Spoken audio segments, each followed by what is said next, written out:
دوستو ہمارے اس رمضان special episode میں آپ سبھی کا استقبال ہے۔ السلام علیکم دوستو، 17 رمضان جنگ بدر کا دن ہے، جو کہ اسلام کی پہلی جنگ تھی جس کے بعد اسلام کو مزید قوت حاصل ہوئی۔ تو آج کے دن اس جنگ بدر کو دوبارہ یاد کرتے ہیں۔ بدر کا مقام مدینے سے 150 کلومیٹر اور مکہ سے 300 کلومیٹر فاصلے پر ہے۔ اس جگہ کی اسلامی تاریخ میں نہایت نمایاں حیثیت ہے۔ ہجرت کے 2 سال بعد 13 مارچ سن 624 عیسوی کو منگل کے روز یہاں کفر اور اسلام کی پہلی جنگ لڑی گئی تھی۔ اس سے پہلے سن 623 کے آخر اور 624 کے شروعات میں مسلمانوں اور مکہ والوں کے بیچ چھوٹی موٹی جھڑپ ہوتی رہتی تھی، تاہم دونوں حریفوں کے درمیان پہلی جنگ بدر کے مقام پر پیش آئی۔ ہجرت کے دوسرے سال رمضان مہینے کی شروعات میں ابو سفیان ایک تجارتی قافلے کو لے کر شام سے مکہ پلٹ رہا تھا۔ قافلے کے ساتھ 50 تیر انداز بھی موجود تھے۔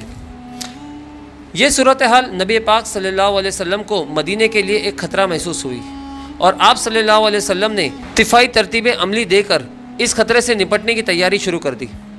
مکہ والوں کو ان تیاریوں کی اطلاع ملی تو انہوں نے ابو سفیان کی مدد کے بہانے مدینے پر حملہ کرنے کا ارادہ کیا، اور ابو جہل کی قیادت میں 1000 کا لشکر مدینے کی طرف چہل قدمی کرنے لگا۔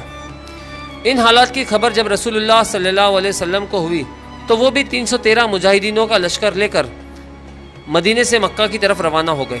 ان مجاہدین میں حضرت ابوبکر صدیق، حضرت عمر، حضرت علی، حضرت حمزہ، حضرت زبیر اور حضرت ابو ذر غفاری شامل تھے۔ حضرت عثمان غنی اپنی بیمار اہلیہ کی تیمارداری کے لیے مدینہ میں ہی رکے رہے۔ مسلمانوں کی مختصر سی فوج کے پاس 70 اونٹ اور 2 گھوڑے تھے۔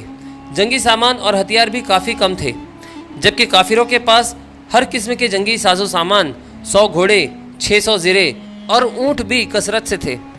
جب ابو سفیان کو مسلمانوں کے اس لشکر کی اطلاع ہوئی تو اس نے اپنا بدر کا رخ موڑ لیا اور ایک غیر معروف ساحل کے راستے سے مکہ پہنچ گیا، اور دوسری طرف یہ دونوں لشکر بدر کے مقام پر ایک دونوں کے قابل آ گئے۔ ابو سفیان نے مکہ پہنچ کر ابو جہل کے لشکر کو، جو مکہ سے اس کی مدد کے لیے نکلا تھا، واپس لوٹنے کو کہا، مگر ابو جہل نے اپنے تکبر اور اکڑ کی وجہ سے واپس جانے سے انکار کر دیا۔ جب دونوں فوجیں بدر کے مقام پر آمنے سامنے آ گئی تب مسلمانوں کی فوج نے اپنے خیمے بدر کی پہاڑی پر نصب کیے، جبکہ مکہ والوں کا پڑاؤ وسیع میدان میں تھا۔ رات کے وقت نبی پاک صلی اللہ علیہ وسلم کے حکم سے پہاڑی پر جا وجہ الاؤ روشن کیے گئے۔ عام طور پر 5 آدمیوں کے لیے ایک الاؤ روشن کیا جاتا ہے، لیکن اس موقع پر نبی پاک صلی اللہ علیہ وسلم نے زبردست جنگی چال چلی اور ہر آدمی پر ایک الاؤ روشن کرنے کا حکم دیا، جس سے دشمنوں کو مسلمانوں کی فوج 5 گنا بڑی نظر آنے لگی۔ ایک طرف کفار مکہ کو اپنے ساز و سامان پر فخر تھا، تو دوسری طرف نبی پاک صلی اللہ علیہ وسلم اللہ تعالیٰ کی بارگاہ میں دعا کر رہے تھے۔ آپ نے دعا فرمائی، اے باری تعالیٰ، اگر مسلمانوں کی یہ مٹھی بھر جماعت ہلاک ہو گئی تو روح زمین پر کبھی بھی تیری عبادت نہ کی جائے گی۔ اے اللہ، اگر تو چاہے تو آج کے بعد کبھی تیری عبادت نہ کی جائے۔ آپ نے خوب رو رو کر دعا مانگی۔ جب صبح دونوں لشکر آمنے سامنے آئے تو جنگ کا اعلان ہوا۔